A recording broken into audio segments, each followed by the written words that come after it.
ప్రభుత్వ విప్ ఆది Srinivas hot comments చేశారు. అసెంబ్లీలో బీజేపీ ఎమ్మెల్యేలు బీసీ రిజర్వేషన్లకు సై అని, ఢిల్లీలో నై అంటారు విమర్శించారు. నిరాహార దీక్షను ఎమ్మెల్సీ కవిత హైదరాబాద్ లో కాకుండా ఢిల్లీలో చేయాలన్నారు. బీసీలకు 42% రిజర్వేషన్లు కల్పించడంపై బీజేపీ నిలదీస్తామని ఆది శ్రీనివాస్ అన్నారు.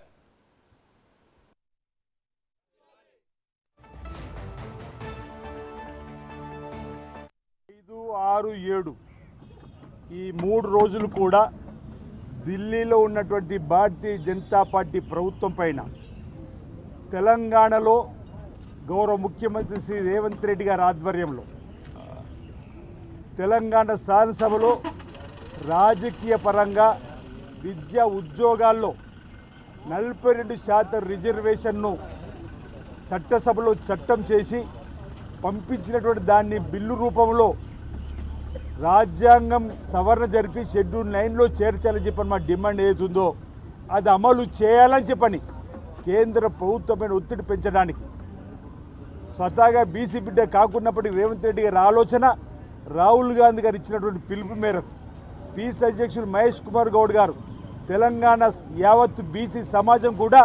ఈ 3 రోజులు ఢిల్లీలో ఉండి ప్రభుత్వంపైన ఒత్తిడి పెంచేటువంటి కార్యక్రమం చేసిన సందర్భంలో ఈరోజు మా నాయకుడు, మా అగ్రనేత రాహుల్ గాంధీ గారి నాయకత్వంలో మా తెలంగాణ సంబంధించినటువంటి ఎంపీలు, ఇతర సహచర ఎంపీల ఆధ్వర్యంలో తెలంగాణలో బీసీ బిల్లు ఆమోదం పొందేలా వాయిదా తీర్మానించి ఈ కేంద్ర ప్రభుత్వమైన ఒత్తిడి పెంచిన క్రమంలో మా గౌరవ ఎంపీలకు బీసీ సమాజం పక్షాన మీ అందరం ఎమ్మెల్యేలు, ఎమ్మెల్సీలము, బీసీ సంఘాలకు సంబంధించి అన్ని ఈరోజు ఎన్జిఓలకు సంబంధించిన సంఘాలు కూడా వచ్చి మద్దతు చెప్తున్న సందర్భం. రేపు 6వ తేదీ జంతర్ మంతర్ దగ్గర ఉదయం 10:30 నుంచి అక్కడ కూడా పెద్ద ఎత్తున ప్రత్యేక రైలు బలహీన వర్గాలకు సంబంధించినటువంటి వారితో, నాయకులతో నిన్నటి రోజు ఉదయం మా ఇన్ఛార్జ్ సెక్రటరీ మీనాక్షి నటరాజన్ గారు,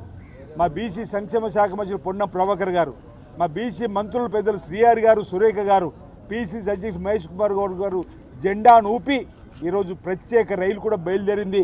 5, 6, 7 ఈ 3 రోజులు కూడా ఢిల్లీలో ఉన్నటువంటి